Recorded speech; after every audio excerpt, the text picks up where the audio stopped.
Welcome to Sparks academy.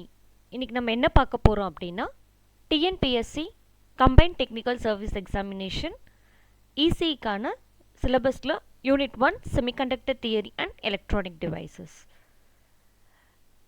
In this unit, intrinsic and extrinsic semiconductors, energy bands, diffusion and drift current, densities, p-n junction diode, current equation, transition and diffusion capacitance, Zener diode, tunnel diode, varactor diode, photodiode, Schottky diode, LED, BJT, FET, JFET, MOSFET, UJT, SCR, diac and triac syllabus. இதை நம்ம எப்படி split பண்ணிக்கலாம் அப்படின்னா இந்த intrinsic extrinsic semiconductor, energy bands, diffusion and drift current densities எல்லாமே semiconductor physicsக்கான basics. அடுத்தது இந்த PN junction diode depend பண்ணியிருக்காது, தனியாக படிச்சுக்கோங்க. PN junction diode, current equation, transition and diffusion capacitance ஒரு செட் ஆஃப் இதாக வச்சுக்கோங்க. Next special case applications of diode, special cases of diode, zener, tunnel, varactor, photo, Schottky, LED, இதை வந்துட்டு ஒரு பார்ட்டாக படிச்சுக்கோங்க. நெக்ஸ்ட் பிஜேடி தனியாக, ஏன்னா பிஜேடியிலேருந்து கண்டிப்பாக இண்டிவிஜுவல் கொஷின்ஸ் வந்துடும். ஃபெட், ஜேஃபெட், மாஸ்ஃபெட்டை ஒரு குரூப்பாகவும், யூஜேடி, எஸ்சிஆர், டயாக், ட்ரையாக் ஒரு குரூப்பாகவும் ஸ்ப்ளிட் பண்ணிக்கோங்க. ஸோ இப்போ பார்த்தீங்கன்னா இதை மட்டுமே நம்ம எத்தனையாக ஸ்ப்ளிட் பண்ணிக்கலாம்னா 1, 2, 3, 4, 5 and 6 பார்ட்ஸை ஸ்ப்ளிட் அப் பண்ணிக்கலாம். இன்றைக்கி நம்ம ஃபஸ்ட் செஷனில் என்ன பார்க்க போகிறோம்னா basics of in semiconductor theory, what is what, exam point of வியூவில் எதெல்லாம் ஞாபகம் வச்சுக்கிட்டா ஈஸியாக இருக்கும் அப்படின்னு சொல்லிட்டு. நீங்கள் ஒரு இண்டிவிஜுவல் நோட்ஸ் ஆல்ரெடி இருக்குது அப்படின்னா ஏதாவது நியூ பாயிண்ட்ஸ் இருக்குன்னா அதில் என்ரோல் பண்ணிக்கோங்க, இல்லைனா ஒரு நோட் போட்டு மெயின்டைன் பண்ணிக்கோங்க. இன்கேஸ் நீங்கள் நோட் ஏற்கனவே வச்சுருக்கீங்கன்னா ஜஸ்ட் ஒரு ஃபார்முலா ரீகேப்காக ஒரு ஷார்ட் நோட்ஸ் மாதிரி வச்சுக்கோங்க. It will be helpful for revising. So பேசிக்காக நமக்கு என்னப்போ தெரியும், எல்லாம் பேசிக் ஒரு எந்த மெட்டீரியலாக இருந்தாலுமே இருக்கலே ஸ்மால் மைன்யூட் பார்ட்டிக்கல் என்னன்னு சொல்கிறோம், ஆட்டம்ஸ்னு சொல்லுவோம். ஸோ இப்போ ஆட்டம்ஸ் வச்சு தான் எல்லா எதையுமே நம்ம பில்ட் பண்ண போகிறோம். ஆட்டமை பொறுத்த வரைக்கும் நமக்கு பேசிக்காக தெரிய வேண்டியது, உள்ளே இருக்கிறது பாசிட்டிவ்லி சார்ஜ் நியூக்ளியர், வெளியே இருக்கிறது electrons, it will B negatively charge. இதை தான் ஃபஸ்ட் இதில் சொல்லியிருக்காங்க. எலக்ட்ரான்ஸ் வந்துட்டு பார்த்திங்கன்னா எப்படி ரிவால்வ் ஆகுதுன்னா நியூக்ளியஸை சுற்றி ரிவால்வ் ஆகிட்டு இருக்கும். நம்பர் ஆஃப் எலக்ட்ரான்ஸ் ஒவ்வொரு ஆர்பிட்லேயும் எத்தனை நம்பர் ஆஃப் எலக்ட்ரான்ஸ் இருக்குன்னா 2^n². இந்த ஒவ்வொரு எலக்ட்ரான்ஸ்லையுமே என்ன இருக்குன்னா ஃபைனைட் அமௌண்ட் ஆஃப் எனர்ஜி இருக்கும். இப்போ ஆர்பிட் தூரமாயிட்டே போக போக அதோட எனர்ஜி லெவல் என்னவாயிட்டே போகும், இன்க்ரீஸ் ஆகிட்டே போகும். இப்போ ஒரு if the electron is given additional energy, it is shifted to the higher orbit. ஒரு எலக்ட்ரானுக்கு ஒரு எக்ஸ்ட்ரா எனர்ஜி கிடச்சிச்சுன்னா அது என்ன ஆகிடுதுன்னா ஹையர் ஆர்பிட்க்கு மூவ் ஆன் ஆகிடுது. அதை தான் நம்ம என்னன்னு சொல்கிறோம், ஸ்டேட் ஆஃப் எக்ஸைட்டேஷன் அப்படின்னு சொல்கிறோம்.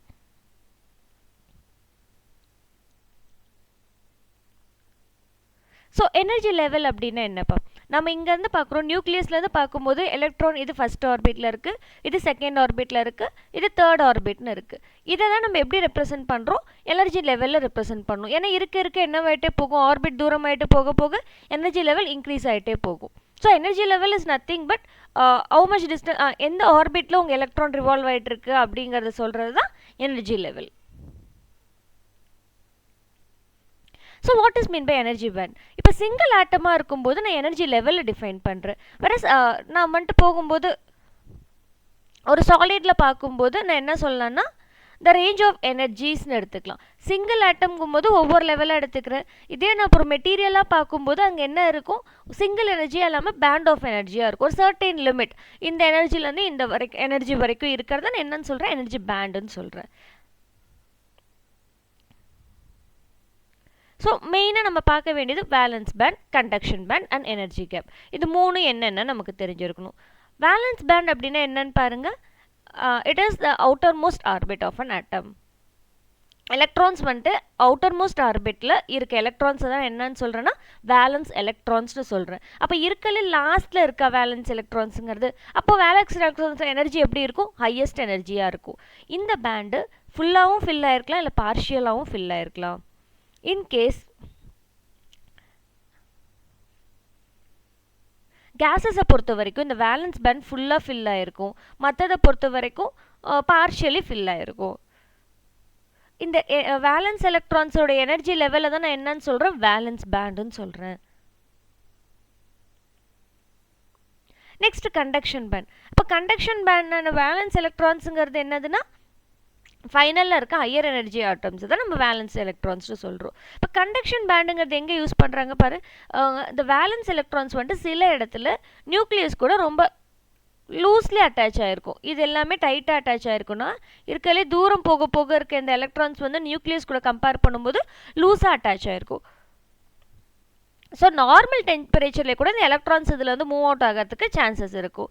இப்போது இங்கேருந்து மூவ் ஆன் ஆகுது பார்த்தீங்களா இந்த எலக்ட்ரானு, இதுதான் வந்துட்டு என்னதுன்னா கண்டக்ஷனுக்கு ரெஸ்பான்சிபிள். இதுதான் ஒரு இடத்துலேருந்து இன்னொரு இடத்துக்கு ட்ராவல் ஆக போகுது. ஸோ இதுதான் வந்துட்டு கண்டக்ஷனுக்கு ரெஸ்பான்சிபிள்னு சொல்கிறோம். ஸோ இந்த ஃப்ரீ எலக்ட்ரான்ஸை நம்ம என்னன்னு சொல்லலாம்னா கண்டக்ஷன் எலக்ட்ரான்ஸ் அப்படின்னு சொல்லலாம். அப்போ இந்த கண்டக்ஷன் எலக்ட்ரான்ஸோட எனர்ஜி லெவலை தான் நம்ம என்னன்னு சொல்கிறோம், கண்டக்ஷன் பேண்டுன்னு சொல்கிறோம். ஸோ அப்போ கண்டக்ஷன் பேண்டில் இருக்க எல்லா எலக்ட்ரான்ஸுமே எப்படி இருக்கும்ப்பா, ஃப்ரீ எலக்ட்ரான்ஸாக இருக்கும்.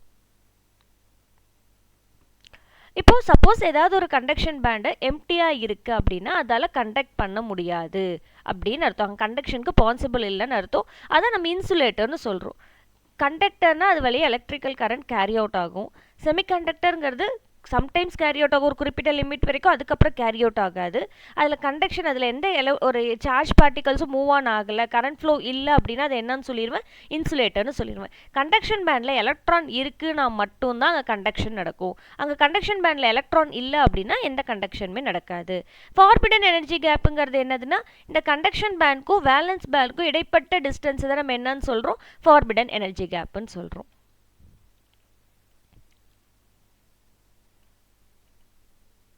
நெக்ஸ்ட், ஸோ இப்போ நார்மலாக ஒரு எலக்ட்ரிக்கல் இந்த கண்டக்டிவிட்டியை பொறுத்த வரைக்கும் நம்ம எத்தனை டைப்ஸாக பிரிக்கலாம்னா 3 types, conductor, semiconductor and insulator. Conduction பேண்டை பொறுத்த வரைக்கும் பாருங்கள், மோர் நம்பர் ஆஃப் எலக்ட்ரான்ஸ் இருந்துச்சுன்னா அங்கே மோர் நம்பர் ஆஃப் கண்டக்ஷன் இருக்குமா. அப்போது இந்த வேலன்ஸ் பேண்டும் கண்டக்ஷன் பேண்டும் எப்படி இருக்குன்னா ஒன்று ஓவர்லேப் பண்ண மாதிரி இருக்கும். ஸோ இங்கே எனர்ஜி பேண்ட் கேப் இருக்காது. For a kind information,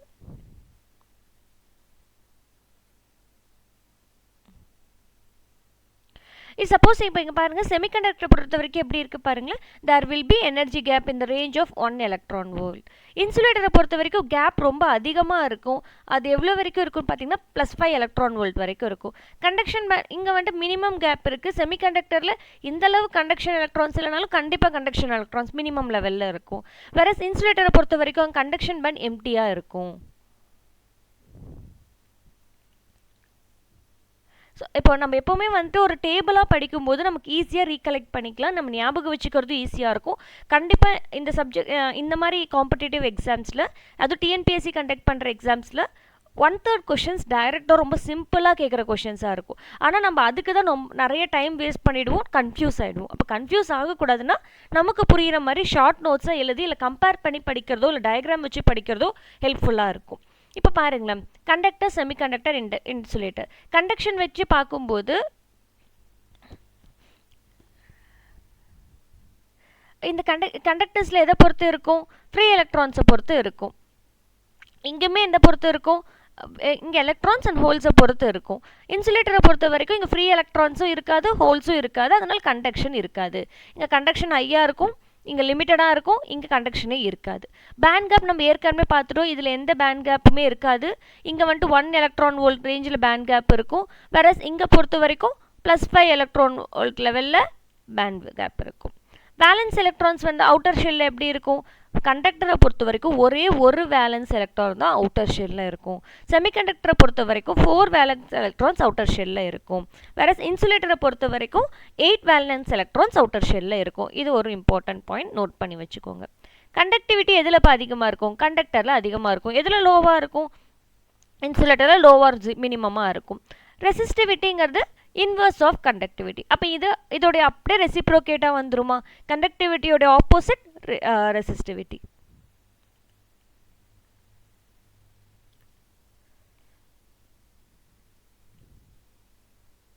so temperature coefficient இது மோஸ்ட் ரிப்பீட்டடாக எல்லா எக்ஸாம்ஸ்லையும் இதில் வந்து டைரெக்டாக கேட்கறதுக்கு நிறைய சான்சஸ் இருக்குது. இப்போ டெம்பரேச்சர் கோஎஃபிஷியன்ட் பொறுத்த வரைக்கும் கண்டக்டர்ஸ்க்கு பாசிட்டிவாக இருக்கும். இன்சுலேட்டருக்கு நெகட்டிவாக இருக்கும், செமிகண்டக்டர்ஸ்க்கும் நெகட்டிவ். இந்த ரெண்டையும் வச்சே தான் கேட்பாங்க. டெம்பரேச்சர் கோஎஃபிஷியன்ட் கண்டக்டரை பொறுத்த வரைக்கும் பாசிட்டிவ். டெம்பரேச்சர் இன்க்ரீஸ் ஆக கண்டக்டிவிட்டி அதிகமாகும் இன் கண்டக்டர்ஸ். வேற செமிகண்டக்டர்ஸை பொறுத்த வரைக்கும் டெம்பரேச்சர் அதிகமாக என்னவாகும்னா நெகட்டிவாக டிக்ரீஸ் ஆக ஆரம்பிச்சிரும். சார்ஜ் கேரியர்ஸ் வந்துட்டு எப்படி இருக்குன்னு பாருங்கள். இது கம்ப்ளீட்டாக ஃபில் ஆகிருக்கும், இங்கே பார்ஷியலி ஃபில் ஆகிருக்கும், இங்கே ஃபுல்லாகவே எப்படி இருக்கும் வேக்கண்ட்டில் இருக்கும். இது கண்டக்ஷன் பேண்டில் எப்படி இருக்கும் நம்மளுக்கு தெரியும்னா, வேலன்ஸ் பேண்டில் இதுலேயும் ஆல்மோஸ்ட் ஃபில்லாக இருக்கும்.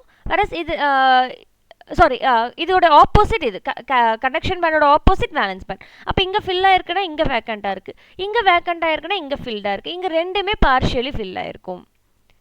எக்ஸாம்பிள்ஸ் ரொம்ப முக்கியம். Copper, aluminium, graphite are example for conductor. Semiconductor பொறுத்த வரைக்கும் ரெண்டு மெயின் இது என்னென்னு பார்த்தீங்கன்னா சிலிக்கான் அண்ட் ஜெர்மானியம். இன்சுலேட்டரை பொறுத்த வரைக்கும் கண்டக்ட் பண்ணாத எல்லா எலமெண்ட்ஸுமே இன்சுலேட்டர் கீழே வந்துடும். பேப்பர், ரப்பர், கிளாஸ், பிளாஸ்டிக் இது எல்லாமே அது கீழே வந்துடும். அப்ளிகேஷன்ஸ் இது எங்கே யூஸ் பண்ணுறாங்க, எந்த மாதிரி இதில் யூஸ் பண்ணுறாங்கன்னா, எதுலலாம் எலக்ட்ரிசிட்டி கேரி அவுட் ஆகணுமோ அதுலலாம் கண்டக்டர்ஸ் யூஸ் பண்ணுறாங்க. இங்கே பார்த்தீங்கன்னா செமிகண்டக்டர்ஸ் பொறுத்த வரைக்கும் electronic devices such as cellphone, computer, solar panel எல்லாத்துலேயுமே என்ன பண்ணுறாங்க, இதில் ஸ்விட்சஸாகவும் எனர்ஜி கன்வெர்ட்டர்ஸாகவும் ஆம்ப்ளிஃபயர்ஸாகவும் செமிகண்டக்டர்ஸை யூஸ் பண்ணுறாங்க. இன்சுலேட்டர்ஸ் எது யூஸ் பண்ணுறாங்கன்னா, இந்த ஹை வோல்டேஜை ப்ரொடெக்ட் பண்ணுற சர்க்யூட்ஸில் இன்சுலேட்டர்ஸ் வந்துட்டு யூஸ் பண்ணுறாங்க.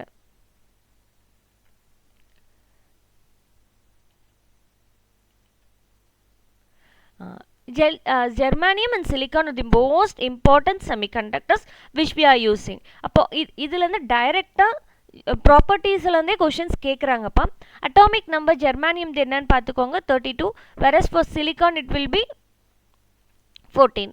டென்சிட்டி ஆஃப் ஆட்டம்ஸ் எப்படி இருக்குன்னு பாருங்கள். ஜெர்மானியம் கம்பேர் பண்ணும்போது சிலிக்கானில் ஹையராக இருக்குது. இன்ட்ரின்சிக் கான்சன்ட்ரேஷன் சிலிக்கானை விட ஜெர்மானியம் அதிகமாக இருக்குது, 1.5 and 2.5. மியூஎன் மியூபி வேல்யூஸ் பார்த்து வச்சுக்கோங்க. அதே மாதிரி பவர் ஹேண்ட்லிங் கெப்பாசிட்டி எதில் அதிகமாக இருக்குது, சிலிக்கானில் அதிகமாக இருக்குது கம்பேர் டு ஜெர்மானியம். அதே மாதிரி பீட்டா வேல்யூ பாருங்கள், ஒவ்வொரு 75 டிகிரிக்கும் டபுள் ஆகுது சிலிக்கானில், இங்கே ஒவ்வொரு 50 டிகிரிக்கும் டபுள் ஆகிற மாதிரி இருக்குது. 1 டிகிரி செல்சியஸ் கண்டக்டிவிட்டிக்கு இங்கே எவ்வளோ இன்க்ரீஸ் ஆகுது, 8% இன்க்ரீஸ் ஆகுது, வேற ஜெர்மானியம் 6% இன்க்ரீஸ் ஆகுது. ஸ்விட்சிங் அப்ளிகேஷன்ஸில் சிலிக்கான் யூஸ் பண்ணுறாங்க. ஹை கண்டக்டிவிட்டி அப்ளிகேஷன்ஸில் என்ன யூஸ் பண்ணுறாங்க, ஜெர்மானியம் யூஸ் பண்ணுறாங்க. ஸோ இந்த நியூமரிக்கல் வேல்யூஸ் ஜஸ்ட் பார்த்து வச்சுக்கோங்க, கேட்டாங்கன்னா எழுதுறதுக்கு யூஸ் ஆகும். எனர்ஜி கேப்னா என்னப்பா சொன்னோம், இந்த வேலன்ஸ் பேண்டுக்கும் இந்த கண்டக்ஷன் பேண்டுக்கும் நடுவில் இருக்க இந்த டிஃப்ரென்ஸ் தான் என்னன்னு சொல்கிறோம், எனர்ஜி கேப்னு சொல்கிறோம். ஸோ இப்போ energy gap can also be written as EG equal to EG0 minus B0 T electron volt. EG0ங்கிறது 0 டிகிரி கெல்வினில் இருக்கிற எனர்ஜி கேப், வேறஸ் Bங்கிறது material constant which has been given in electron volt per kelvin. Tங்கிறது temperature which is in kelvin. Unit என்னன்னு பாருங்கப்பா, electron volt. Energy கேப்போட unit will be electron volt. Energy கேப்புக்கும் டெம்பரேச்சருக்கும் இருக்க ரேஷியோ பார்த்துக்கோங்க. சம்டைம்ஸ் இந்த இன்க்ரீஸ் டிக்ரீஸ் வச்சு கொஷின் கேட்கும்போது டெம்பரேச்சர் அதிகமாக எனர்ஜி கேப் டிக்ரீஸ் ஆகும். எனர்ஜி கேப் அதிகம் அப்படின்னு ஞாபகம் வச்சுக்கோங்க. டெம்பரேச்சர் இன்க்ரீஸ் ஆக என்னவாகும், நிறைய ஃப்ரீ எலக்ட்ரான்ஸ் போகும். அப்போ இந்த இருக்க வேலன்ஸ் பேண்டில் இருக்கிறது எல்லாமே கண்டக்ஷன் பேண்டியாக போய் வந்துடும். ஸோ டெம்பரேச்சர் இன்க்ரீஸ் ஆகும்போது எனர்ஜி கேப் என்னவாகும், ரெடியூஸ் ஆகிடும். Energy gap for silicon will be 1.21 approximately. Energy gap for germanium will be 0.785. இது ரெண்டு வேல்யூஸையும் அட்லீஸ்ட் அந்த நியூமரிக்கலாக மட்டும்னாச்சும் ஞாபகம் வச்சுக்கோங்க. அதுவுமே எக்ஸாமில் கேட்குற கொஷின் தான். ஸோ இப்போ நம்ம மெயினாக பார்க்க போகிறது semiconductor. As per our unit syllabus intrinsic and extrinsic semiconductor மட்டும்தான் டாபிக் கொடுத்துருக்காங்க. அப்போ நமக்கு அந்த பேசிக்ஸ்லாம் தெரிஞ்சால் தான் செமிகண்டக்டர்னா என்ன நமக்கு தெரிஞ்சால் தான் அதுக்கப்புறம் அந்த கிளாஸிஃபிகேஷனுக்குள்ளே போக முடியும். இப்போ இன்ட்ரின்சிக்னா என்னென்னா, இதில் டோப்பிங் நான் எக்ஸ்ட்ராவாக எந்த இம்ப்யூரிட்டியும் ஆட் பண்ணாமல் என்னோடய இது வந்துட்டு நார்மலாகவே செமிகண்டக்டராக ஆக்ட் ஆகுதுன்னா அது இன்ட்ரின்சிக் செமிகண்டக்டர். வேறஸ் நான் எக்ஸ்ட்ராவாக ஒரு இம்ப்யூரிட்டியை ஆட் பண்ணுறது மூலியமாக அது செமிகண்டக்டராக ஆக்ட் ஆகுதுன்னா அது extrinsic semiconductor. Whereas here no intentional doping is needed. இங்கே எந்த இம்ப்யூரிட்டியும் நான் ஆட் பண்ண தேவையில்லை. இங்கே ஆட்டம் பார்த்தீங்கன்னா ஆட்டமோட டைப் பார்த்தீங்கன்னா இது சிங்கிள் ஆட்டமாக தான் இருக்கும். இது சிலிக்கான் ஒரு ஜெர்மானியம் நான் யூஸ் பண்ணிக்கலாம். எக்ஸ்ட்ரின்சிக்கை பொறுத்த வரைக்கும் நான் ஆட் பண்ணுற மெட்டீரியலை பொறுத்து அது பி டைப்பா என் டைப்பா அப்படின்னு சொல்லி நம்ம என்ன பண்ணிக்கலாம் யூஸ் பண்ணிக்கலாம். இப்போ எலக்ட்ரான்ஸ் அதிகமாக இருக்குன்னா அது N type, pentavalent impurity add பண்ண போகிறேன்னு அர்த்தம். வேற ஹோல்ஸ் அதிகமாக இருக்குது அப்படின்னா அது என்னோட செமிகண்டக்டரில் அது ட்ரைவேலண்ட்னு அர்த்தம். இங்கே பாருங்கள் சார்ஜ் கேரியர்ஸ் ரெண்டுமே இன்ட்ரென்சிக்கை பொறுத்த வரைக்கும் நம்பர் ஆஃப் எலக்ட்ரான்ஸும் நம்பர் ஆஃப் ஹோல்ஸும் ஈக்குவலாக இருக்கும். வேற எக்ஸ்ட்ரின்சிக்கை பொறுத்த வரைக்கும் எலக்ட்ரான்ஸ் அதிகமாக இருக்குன்னா என் டைப், வேற ஹோல்ஸ் அதிகமாக இருக்குன்னா பி டைப். கண்டக்டிவிட்டி பார்த்தீங்கன்னா இதில் என் டைப்பும் கண்டக்டிவிட்டியும் இருக்கும், பி டைப், ஏன்னா ரெண்டுமே ஈக்குவல் அமௌண்ட்டில் இருக்க மாதிரி. இதுவுமே பேஸ்ட் ஆன் தி டோப்பிங் எந்த கண்டக்டிவிட்டியும் அது. சார்ஜ் கேரியர்ஸ் பார்த்தீங்கன்னா இதில் ரெண்டுக்குமே சேம் லெவல் ஆஃப் கான்சன்ட்ரேஷன் தான் இருக்கும். எலக்ட்ரான்ஸ்க்கும் சரி ஹோல்ஸ்க்கும் சரி number of charges will be similar. இங்கே பொறுத்த வரைக்கும் மெஜாரிட்டி என்னவோ அதுதான் இருக்கும். என் டைப்பாக இருந்தால் எலக்ட்ரான்ஸ் அதிகமாக இருக்கும், பி டைப்பாக இருந்தால் ஹோல்ஸ் அதிகமாக இருக்கும். எலக்ட்ரிக்கல் கண்டக்டிவிட்டி இன்ட்ரின்சிக்கில் லோவாக இருக்கும். It's a most important point. Doping பண்ணுறனால எக்ஸ்டர்னலில் வந்துட்டு it will B higher. Energy levels பார்த்தீங்கன்னா வேலன்ஸ் பேண்டும் கண்டக்டிங் பேண்டும் ரிலேட்டிவாக ரொம்ப நியர்பையாக இருக்க மாதிரி இருக்கும். இங்கே வந்துட்டு கம்பேர் பண்ணும்போது டோப்பிங்னால இங்கே கொஞ்சம் எனர்ஜி கேப் வந்துட்டு கொஞ்சம் அதிகமாக இருக்க மாதிரி இருக்கும். இந்த எனர்ஜி கேப் வந்துட்டு பார்த்தீங்கன்னா கான்ஸ்டண்ட்டாக ஒரே மாதிரி மெயின்டைன் ஆகும். இங்கே வந்துட்டு நான் இந்த டோப்பிங் ஆட் பண்ணுறதுனால கண்டிப்பாக சேஞ்சஸ் இருக்கும்.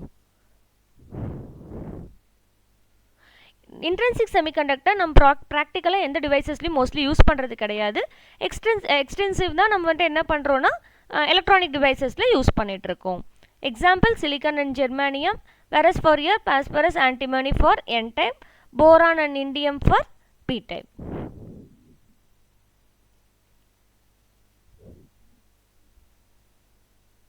ஸோ எக்ஸ்டென்சிக் செமிகண்டக்டரை பொறுத்த வரைக்கும் நம்ம ஞாபகம் வச்சுக்க வேண்டிய பாயிண்ட்ஸில் என்னென்னு பார்த்துக்கோங்கப்பா. எக்ஸ்ட்ரின்சிக் அப்படின்னாவே கண்டிப்பாக அதில் என்ன யூஸ் பண்ணியிருக்கோம், டோப்பிங் யூஸ் பண்ணியிருக்கோம். அது என்னவாக இருக்கலாம், எய்தர் பென்டாவேலண்ட் இம்ப்யூரிட்டியாகவும் இருக்கலாம் இல்லை ட்ரைவேலண்ட் இம்ப்யூரிட்டியாகவும் இருக்கலாம்.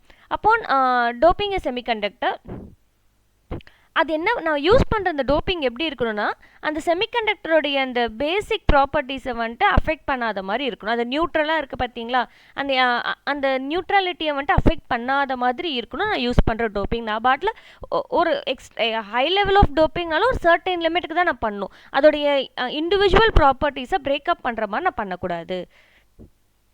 பி டைப் செமிகண்டக்டரை பொறுத்த வரைக்கும் ஹோல்ஸ் தான் மெஜாரிட்டி கேரியர்ஸ், வேற என் டைப் செமிகண்டக்டரை பொறுத்த வரைக்கும் electrons will be majority careers.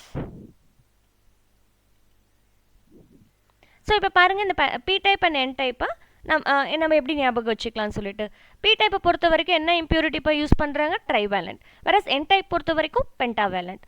இது எப்படியும் சொல்லலாம்னா இந்த ட்ரைவேலண்ட் இம்ப்யூரிட்டின்னு சொல்லலாம், இல்லை அக்செப்டர் ஆட்டம் அப்படின்னு சொல்லலாம். ஏன்னா அடிஷ்னல் ஹோல் இருக்குது. ஹோல் என்ன பண்ணிக்கணும், அங்கே வர அந்த எலக்ட்ரான்ஸை வந்துட்டு அக்செப்ட் பண்ணிக்கிற மாதிரி இருக்கும். ஸோ வந்துட்டு அக்செப்டர் ஆட்டம் அப்படின்னு சொல்லலாம். வேற என் டைப்பை பொறுத்த வரைக்கும் டோனார் ஆட்டம் சொல்லலாம். ஏன்னா இது என்ன பண்ணுதுன்னா அடிஷ்னல் எலக்ட்ரான்ஸை கொடுக்க போகுது, ஏன்னா அதுக்கிட்ட எக்ஸ்ட்ரா எலக்ட்ரான்ஸ் இருக்குது, அது டொனேட் பண்ண போகுது. ஸோ டோனார் ஆட்டம் அப்படின்னு சொல்லலாம். டோப்டு குரூப் பார்த்தீங்கன்னா குரூப் 3 எலமெண்ட்ஸ். வேற இங்கே என் டைப் பொறுத்த வரைக்கும் குரூப் 5 எலமெண்ட்ஸ். இதுக்கு எக்ஸாம்பிள்ஸ், இந்த எக்ஸாம்பிள்ஸ் நல்லா ஞாபகம் வச்சுக்கோங்க. போரான், கேலியம், இண்டியம், அலுமினியம் எல்லாமே பி டைப்பு. வேற arsenic, antimony, bismuth and phosphorus will be N டைப்க்கு எக்ஸாம்பிள். மெஜாரிட்டி கேரியர்ஸ் பி டைப்க்கு என்னவாப்பா இருக்கும், ஹோல்ஸ். இதுக்கு அப்படியே ஆப்போசிட்டாக இருக்கும் என் டைப்பில். மைனாரிட்டி கேரியர்ஸ் என்னவா இருக்கும், எலக்ட்ரான்ஸாக இருக்கும். கண்டக்டிவிட்டி எதனால் இருக்கும், மெஜாரிட்டி கேரியர்ஸை பொறுத்து தான் இருக்கும் பொறுத்து. ஸோ ப்ரெசன்ஸ் ஆஃப் ஹோல்ஸ்னால இருக்கும். ஃபெர்மி எனர்ஜி எப்படி இருக்கும், ஃபெர்மி லெவல் பேலன்ஸ் பேண்டும் கண்டக்ஷன் பேண்டும் நியர்பை இருக்க மாதிரி இருக்கும் பி டைப்பில். வேற இதுக்கு அப்படியே ஆப்போசிட்டாக இருக்கும். இங்கே ஃபெர்மி லெவல் பொறுத்த வரைக்கும் பி டைப்பில் எது க்ளோஸாக இருக்குன்னு பார்த்தீங்கன்னா வேலன்ஸ் பேண்டுக்கு ரொம்ப க்ளோஸாக இருக்கும். வேற என் டைப்பை பொறுத்த வரைக்கும் ஃபெர்மி லெவல் எதுக்கு க்ளோஸாக இருக்கும், கண்டக்ஷன் பேண்டுக்கு க்ளோஸாக இருக்கும். கான்சன்ட்ரேஷன் ஆஃப் எலக்ட்ரான்ஸ் இதில் கம்மியாக இருக்கும், இதில் அதிகமாக இருக்கும். கான்சன்ட்ரேஷன் ஆஃப் ஹோல்ஸ் இதில் அதிகமாக இருக்கும், வேற இங்கே கம்மியாக இருக்கும்.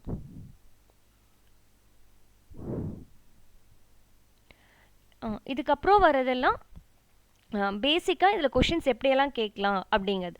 ஜஸ்ட் நமக்கு தெரிய வேண்டியது இன்ட்ரென்சிக்னா என்ன, எக்ஸ்ட்ரின்சிக்னா என்ன? ஒரு இம்ப்யூரிட்டி ஆட் பண்ணாமல் இருக்கேன் அப்படின்னா செமிகண்டக்டராக ஆக்ட் ஆனிச்சுன்னா அது இன்ட்ரின்சிக் செமிகண்டக்டர்.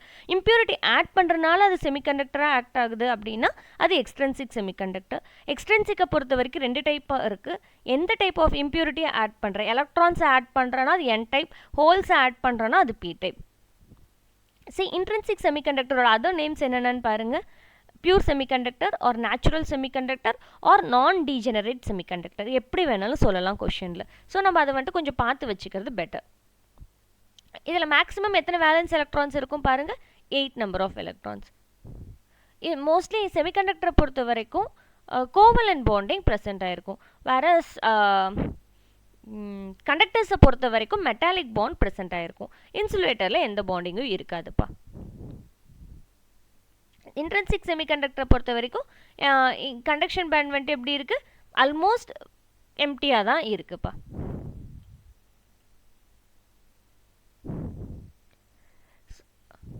ஸோ இப்போ இன்ட்ரின்சிக்கை பொறுத்த வரைக்கும் நார்மல் டெம்பரேச்சரில் இந்த கோவலன்ட் பாண்ட் ப்ரோக் ஆகும்போது அது என்ன பண்ணுதுன்னா it will give 1 electron and hole, and because of the free electron and hole will remains in the valence band.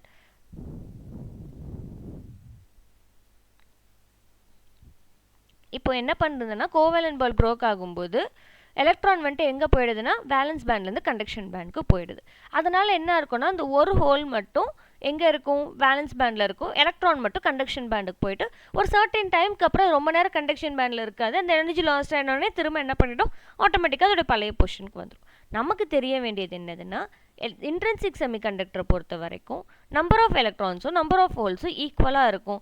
Which is அது ரெண்டுமே நான் இன்ட்ரின்சிக்ங்கிறனால Ni டினோட் பண்ணிக்கலாம். அப்போது டெம்பரேச்சரை பொறுத்து எப்படி வேரியேட் ஆகுதுன்னு பார்த்துக்கோங்க. ஃபார்முலாவாக கேட்டால் தெரியணுங்கிறதுக்காக இந்த ஃபார்முலாஸை ஞாபகம் வச்சுக்கோங்க. கேரியர் கான்சன்ட்ரேஷன் டெம்பரேச்சரை பொறுத்து இன்வர்ஸ்லி ப்ரொபோஷ்னலாக இருக்கும். நம்ம ஏற்கனவே பார்த்தோம் டேபிளில் silicon will B approximately 8% for increase ஆகும் 1 டிகிரி ரைஸ் இன் டெம்பரேச்சருக்கு. வேற ஜெர்மானியம் வில் பி 6% வந்துட்டு ரைஸ் ஆகும். இன்ட்ரின்சிக் கேரியர் கான்சன்ட்ரேஷனில் இது ரொம்ப முக்கியம்ப்பா. நம்பர் ஆஃப் எலக்ட்ரான்ஸும் நம்பர் ஆஃப் ஹோல்ஸும் ஈக்குவலாக இருக்கும். வேற இன்ட்ரின்சிக் கண்டக்டிவிட்டிக்கு என்ன ஃபார்முலா பார்த்துக்கோங்க. Sigma equal to NQ/μ.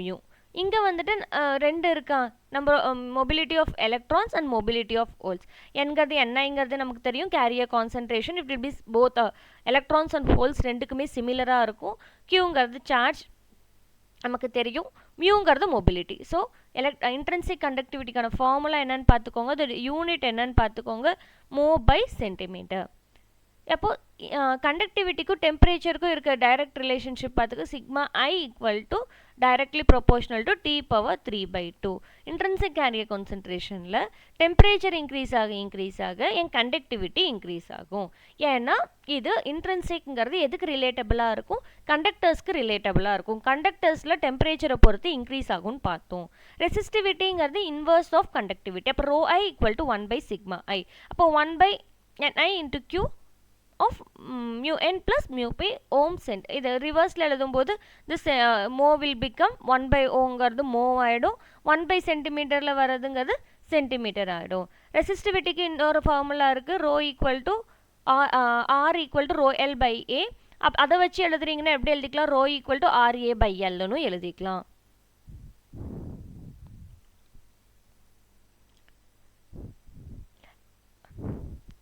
So இன்ட்ரின்சிக்கில் electron whole பேரோட பிரேக்கிங்கை வந்துட்டு நம்ம என்ன சொல்கிறோன்னா ஜெனரேஷன் ஆஃப் எலக்ட்ரான் ஹோல் பேர்னு சொல்கிறோம். அந்த கோவேலன்ட் பாண்ட்லேருந்து பிரேக் ஆகிற அந்த எலக்ட்ரான் ஹோல் பேருக்கு தான் நம்ம என்னன்னு சொல்கிறோம்? ஜெனரேஷன் ஆஃப் எலக்ட்ரான் ஹோல் பேர்னு சொல்கிறோம். சப்போஸ் இப்போ திரும்ப வந்துட்டு அந்த ஹோல் கூட ஒரு எலக்ட்ரான் வந்து அட்டாச் ஆகுதுன்னா அந்த ப்ராசஸ்க்கு பேர் தான் ரீகாம்பினேஷன். ஸோ ரீகாம்பினேஷன் அப்போ என்ன இருக்குன்னா அப்போ ஒரு கோவேலன்ட் பாண்ட் கிரியேட் ஆகும். கேரியர் லைஃப் டைம்ங்கிறது என்னப்பா? Average life time of charge carriers. ஜெனரேஷன்லேருந்து ரீகாம்பினேஷனுக்கு எடுத்துக்கிற டைமை தான் நம்ம என்னன்னு சொல்கிறோன்னா கேரியர் லைஃப் டைம்னு சொல்கிறோம். டோப்பிங் அது நமக்கு தெரியும், இம்ப்யூரிட்டிஸ் ஆட் பண்ணுறத நம்ம டோப்பிங்னு சொல்வோம். மாட்ரேட் டோப்பிங்கும் போது எந்த லெவல்லேருந்து எந்த லெவல் வரைக்கும் இருக்குதுன்னு பார்த்துக்கோங்க, 10⁻6 to 10⁸. லைட்லி டோப்னா 1:10 1க்கும் ஆக்சுவலி 1:10 பவர் லெவலுக்கு நான் இது ரெண்டும் கம்பேர் பண்ணுற ரேஷியோ. இப்போ 1:2ன்னு என்ன அர்த்தம்? 3 இது ஒரு பங்கு, இது 2 பங்குன்னு அர்த்தம். அப்படி பார்க்கும்போது லைட்லி டோப்னா இங்கே 1% இங்கே 10 பவர் 11 அந்த லெவல் ரேஷியோவில் நான் எடுத்து டோப் பண்ணுறேன் அப்படின்னா அது லைட்லி டோப். ஹைலி ஒரு ஹெவிலி டோப்டுங்கும்போது 1:10 பவர் 3. லைட்லி டோப்பில் பார்த்தீங்கன்னா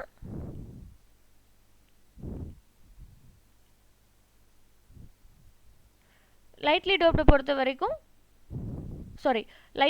பொறுத்த வரைக்கும் P மைனஸ் N மைனஸ் ரொம்ப லைட்டாக டோப் பண்ணியிருக்கோம் டினோட் பண்ணுறோம்.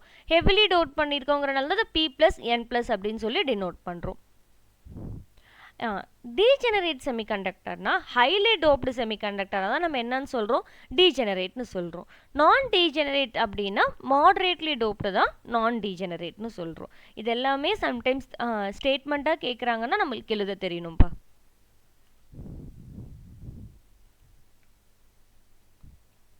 Next one, what is mean by mobility? Mobility is a movement of electrons.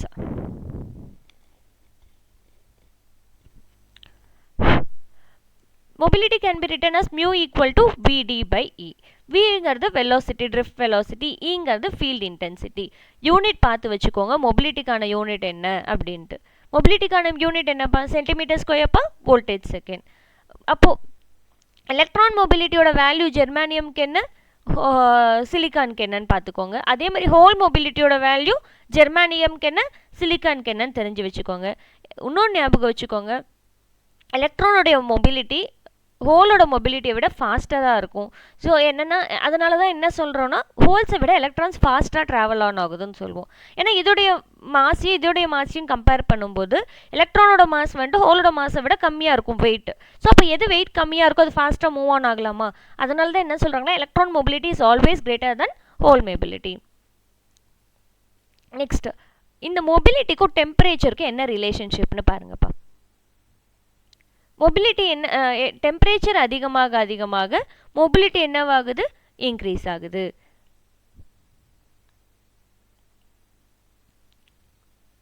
See, impurity scattering takes place till 300.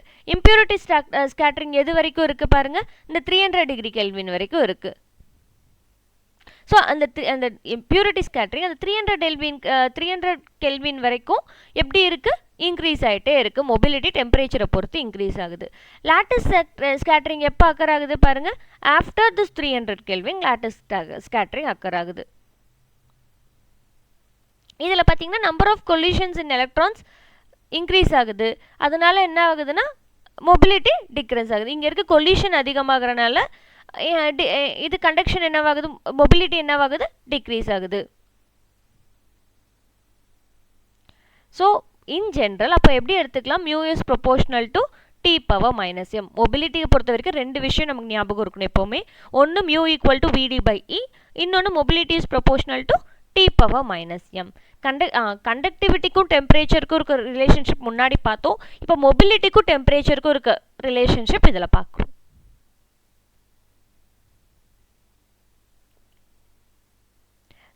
அதே மாதிரி இந்த ட்ரிஃப்ட் வெலாசிட்டிக்கும் எலக்ட்ரிக் ஃபீல்டுக்கும் என்ன ரிலேஷன்ஷிப் இருக்குது? மொபிலிட்டிக்கும் எலக்ட்ரிக் ஃபீல்டுக்கும் நம்ம முன்னாடி பார்த்தது டெம்பரேச்சரை பொறுத்து கண்டக்டிவிட்டியும் டெம்பரேச்சரை பொறுத்து மொபிலிட்டியும். இப்போ நம்ம பார்க்குறது எலக்ட்ரிக் ஃபீல்டை பொறுத்து வெலாசிட்டியும் எலக்ட்ரிக் ஃபீல்டை பொறுத்து மொபிலிட்டியும். கைண்ட்லி எதுக்கும் இருக்க ரிலேஷன்ஷிப்னு ஞாபகம் வச்சுக்கோங்க. இப்போ பாருங்களேன், எலக்ட்ரிக் ஃபீல்டை பொறுத்த வரைக்கும் லீனியர் ரீஜியனில் இன்க்ரீஸ் ஆகுது, சப்லீனியர் ரீஜியனில் ஓரளவு கான்ஸ்டன்ட் லெவல் மெயின்டைன் ஆகுது, ஸ்லோவாக இன்க்ரீஸ் ஆகுது, சேச்சுரேஷனில் கான்ஸ்டண்ட்டாக இருக்குது. அப்போது என்ன அர்த்தம்னா அந்த ஸ்மால் லெவலை பொறுத்த வரைக்கும் இங்கே இன்க்ரீஸ் ஆகுது வெலாசிட்டி. மீடியம் லெவல் டோப்டை பொறுத்த வரைக்கும் ஸ்லோவாக இம்ப்ரூவ் ஆகுது வெலாசிட்டி. ப்ளஸ் ஹைலி டோப்டில் எப்படி இருக்குன்னு பாருங்கள், ட்ரிஃப்ட் வெலாசிட்டி கான்ஸ்டண்ட்டாக மெயின்டைன் ஆகுது. மொபிலிட்டி பாருங்கள், எலக்ட்ரிக் ஃபீல்டில் ஸ்மால் லெவலை பொறுத்த வரைக்கும் கான்ஸ்டண்ட்டாக இருக்குது. வேற மீடியம்லி டோப்டு வரும்போது என்னவாகுது? மீடியம் லெவலுக்கு டிக்ரீஸ் ஆகுது, ஹையருக்கு போகும்போது ரொம்பவே டிக்ரீஸ் ஆகுது. ஸோ நமக்கு தெரிய வேண்டியது இந்த ரெண்டு கிராஃப் ஞாபகம் வச்சுக்கோங்கப்பா. இதை வச்சு அவங்க கொடுக்குற ஸ்டேட்டம்ல ரிலேட் பண்ணி நம்ம எழுதிக்கலாம். மீடியமை பொறுத்த வரைக்கும் 1/√E ப்ரொபோர்ஷனலாக இருக்குது. வேற லார்ஜ் பொறுத்த வரைக்கும் mu is proportional to 1/E. இப்போ எலக்ட்ரிக் ஃபீல்ட் லென்த்து கேட்குறாங்க. இப்போ இது என்னோட செமிகண்டக்டர் பார் இருக்குது, ஒரு பாசிட்டிவ் சப்ளை கனெக்ட் பண்ணியிருக்கேன். இந்த பாரோட லென்த் என்னப்பா எல்லுன்னு எடுத்துக்கிறாங்கன்னு வச்சுக்கோங்க. If length of the semiconductor bar is L, அப்போ அதோட வோல்டேஜ் நம்ம எப்படி எழுதிக்கலாம்? V of X equal to V into 1 minus X by L. ஆக்சுவலாக இந்த ஃபார்முலா நல்லா ஞாபகம் வச்சுக்கிட்டா போதும். E equal to V by L. இதில் இருந்தெல்லாம் கொஷின்ஸ் நிறைய டைம் கேட்குறாங்க. ஸோ மொபிலிட்டி என்னன்னு தெரிஞ்சிருக்கணும், கண்டக்டிவிட்டி தெரிஞ்சிருக்கணும், மொபிலிட்டிக்கும் டெம்பரேச்சருக்கும் இருக்க அந்த ரிலேஷன்ஷிப் நமக்கு தெரிஞ்சிருக்கணும். அதே மாதிரி mobility and electric field, velocity and electric ஃபீல்டுக்கு இருக்க ரிலேஷன்ஷிப், லென்த்து கூட எலக்ட்ரிக் ஃபீல்டு எப்படி கம்பேர் பண்ணலாங்கிறதையும் பார்த்து வச்சுக்கோங்க.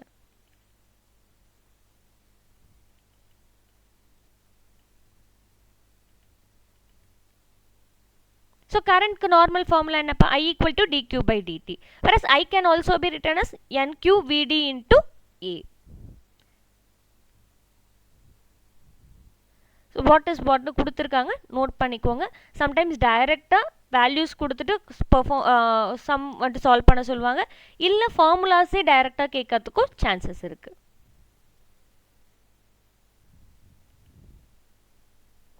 We know what is meant by mass action law. If n is the concentration of free electrons and p is the concentration of holes, then the law of mass action states that the product of concentration of electrons and holes is always constant. It is square of intrinsic carrier concentration. இது எதோடைய concentration நமக்கு தெரியும்? electrons உடைய carrier concentration. Pங்கிறது holes உடைய carrier concentration. அப்போ இது ரெண்டையும் multiply பண்ணும்போது எனக்கு என்ன கிடைக்கும்? இது ரெண்டும் சேமாக இருக்கும்னு பார்த்தோமா? ஸோ அப்போ என்னையும் என்னைன்னு போட்டுக்கலாம், பியும் என்னைன்னு போட்டுக்கலாம். இப்போ n into p is equal to ni square. அப்போ n டைப் செமிகண்டக்டர் பொறுத்த வரைக்கும் இப்போ எனக்கு என்ன கால்குலேட் பண்ணும்? பிஎன் கால்குலேட் பண்ணும். ஸோ இந்த என் டைப்ங்கிற வேல்யூ கீழே வந்துருமா? நமக்கு தெரியும் இது which is equal to N டைப்பை நம்ம எது கூட ரிலேட் பண்ணிக்கலாம்? டோனர் ஆட்டம்ஸ் கூட ரிலேட் பண்ணிக்கலாம். So ni square by ND. P டைப்பாக இருக்கும்போது this P type will be gone on down. இது வந்துட்டு பி டைப் நம்ம எப்படி ஞாபகம் வச்சுக்கலாம்னு சொன்னோம்? அக்செப்டர் ஆட்டம் ஞாபகம் வச்சுக்கலாம். ஸோ ni ஸ்கொயர் பை என்னு சொல்லி எழுதிக்கலாம்.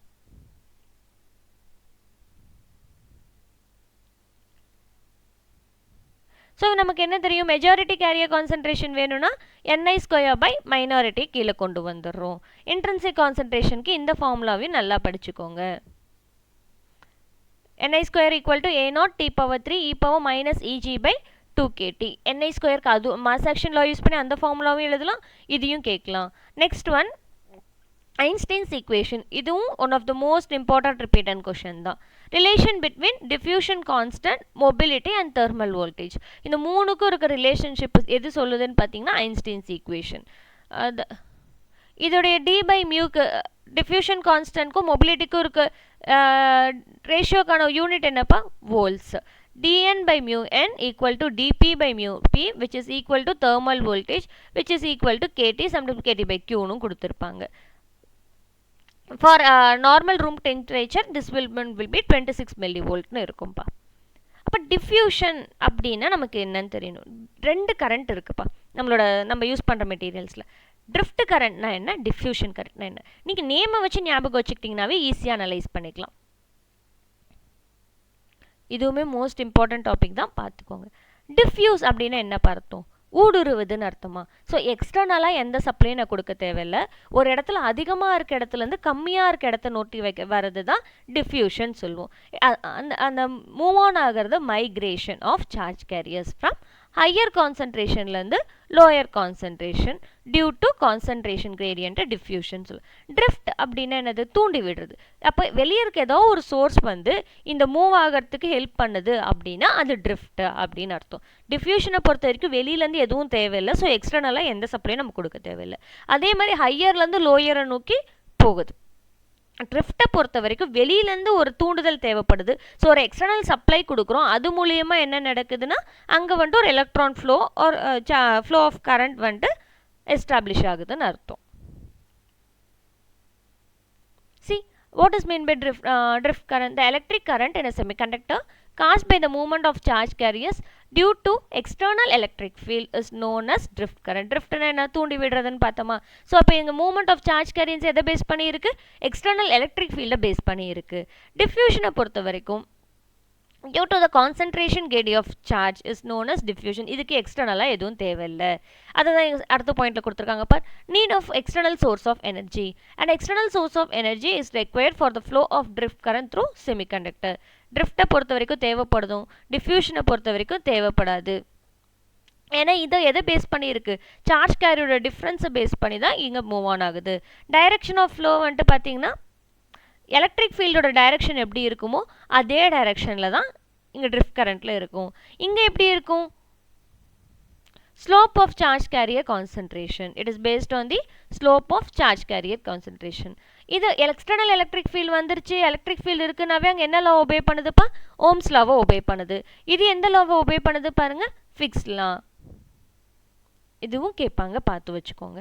Change in direction of flow. இப்போ சப்போஸ் நான் எக்ஸ்டர்னலாக கொடுக்குற சப்ளை வோல்டேஜை வந்துட்டு நான் சேஞ்ச் பண்ணுறேன், அதோட பொலாரிட்டி என்ன, இங்கேயுமே என்னவாயிடும், டைரக்ஷன் ஆஃப் எலக்ட்ரிக் இந்த உள்ளுக்குள்ளே போகிற அந்த டைரக்ஷனும் என்னவாயிடும், சேஞ்ச் ஆகிடும். இங்கே பொறுத்த வரைக்கும் இது என்ன இருக்காதுன்னா வெறும் சார்ஜ் கான்சன்ட்ரேஷன் எது ஹை எது லோ அதை பேஸ் பண்ணி மட்டும்தான் இருக்குமே தவிர இந்த எக்ஸ்டர்னலாக அப்ளை பண்ணுற ஃபீல்னால இதில் எந்த சேஞ்சஸும் இருக்காது. ஏன்னா இது அதை பொறுத்து இருக்காது.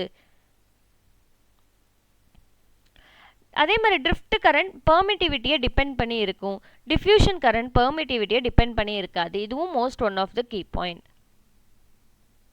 So total current density J வேணும்னா எனக்கு டோட்டல் கரண்ட் எதை பொறுத்து எடுத்துக்கணும்,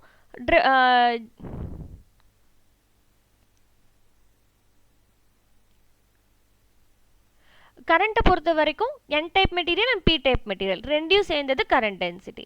என் டைப்னாலுமே ட்ரிஃப்ட் அண்ட் டிஃப்யூஷன், பி டைப்னாலுமே ட்ரிஃப்ட் அண்ட் டிஃப்யூஷன். அதுதான் இங்கே கொடுத்துருக்காங்க. என் டைப் பொறுத்த வரைக்கும் ட்ரிஃப்ட் கரண்ட்டை பொறுத்து அதோடைய டென்சிட்டி என்ன, டிஃப்யூஷன் கரண்ட்டை பொறுத்து அதோடைய டென்சிட்டி. இதே மாதிரி தான் பிக்கும் ட்ரிஃப்ட்டை பொறுத்து அதோடைய ஹோல்ஸோட கரண்ட் டென்சிட்டி என்ன, டிஃப்யூஷனை பொறுத்து என்ன அப்படிங்கிறது. எலக்ட்ரான்ஸ்க்கு அப்போ டோட்டலாக எப்படி எழுதிக்கலாம், ட்ரிஃப்ட் கரண்ட்டை பொறுத்த வரைக்கும் NQ mu n epsilon E or epsilon plus இதை பொறுத்த வரைக்கும் டிஃப்யூஷன் பொறுத்த வரைக்கும் Q into dN by dx into dx which unit பார்த்தீங்கன்னா A by ampere per centimeter square. இந்த ஃபார்முலாஸை படித்து வச்சுக்கோங்க. Okay, next diffusion length most இம்பார்ட்டண்ட்டாக கேட்குற formula Ln equal to square root of D into tau. டவுங்கிறது என்னப்பா, கேரியர் லைஃப் டைம்.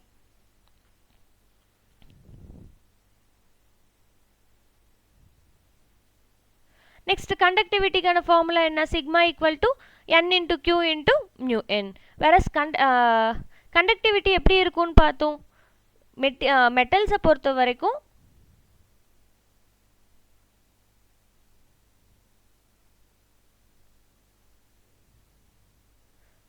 டெம்பரேச்சரை பொறுத்து டிக்ரீஸ் ஆகும். வேறஸ் இது செமிகண்டக்டரை பொறுத்த வரைக்கும் டெம்பரேச்சரை பொறுத்து இன்க்ரீஸ் ஆகும்.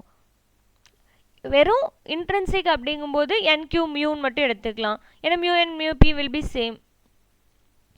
இங்கே sigma equal to NQ mu N plus PQ mu P. என்னன்னா என்ன, பினா என்ன, Qனா என்ன அப்படின்னு பார்த்துக்கோங்க.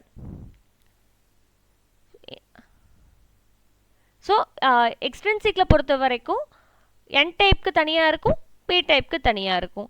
Sigma equal to ND into Q mu N. வேறு பி டைப்பை பொறுத்த வரைக்கும் NA into Q into mu P. NDங்கிறது டோனார் கான்சன்ட்ரேஷன், NAங்கிறது அக்செப்டர் கான்சன்ட்ரேஷன். ஸோ இன்றைக்கி நம்ம என்னெல்லாம் பார்த்தோம் அப்படிங்கிறத ஜஸ்ட் ஒரு ரீகலெக்ட் பண்ணிக்கோங்க. இந்த ஃபார்முலாஸ் பேஸ் பண்ணி MCQ சால்வ் பண்ணி பாருங்கள். இதுலேருந்து மேக்ஸிமம் கவர் ஆகிடும். இதை தாண்டி போகிறோன்னா செமிகண்டக்டர் ஃபிசிக்ஸே ஒரு லாங் டாபிக்ப்பா, ஃபுல்லாக போய் நம்மளால் ஞாபகம் வச்சுக்க முடியாது. எக்ஸாம் பாயிண்ட் ஆஃப் வியூவில் ஃபஸ்ட்டு இதெல்லாம் நோட் பண்ணிக்கோங்க. நெக்ஸ்ட் இது ஓரியன்டாக இதில் எக்ஸ்ட்ரா இதை தாண்டி கொஷின்ஸ் கேட்டிருக்காங்கன்னா அந்த கீ பாயிண்ட்ஸை உங்கள் நோட்டில் ஆட் ஆன் பண்ணிக்கோங்க. லைவ் செஷனை பொறுத்த வரைக்கும் இதில் கவர் ஆகாத பாயிண்ட்ஸையும் சேர்த்து நம்ம கவர் பண்ணிக்கலாம்ப்பா. தேங்க்யூ.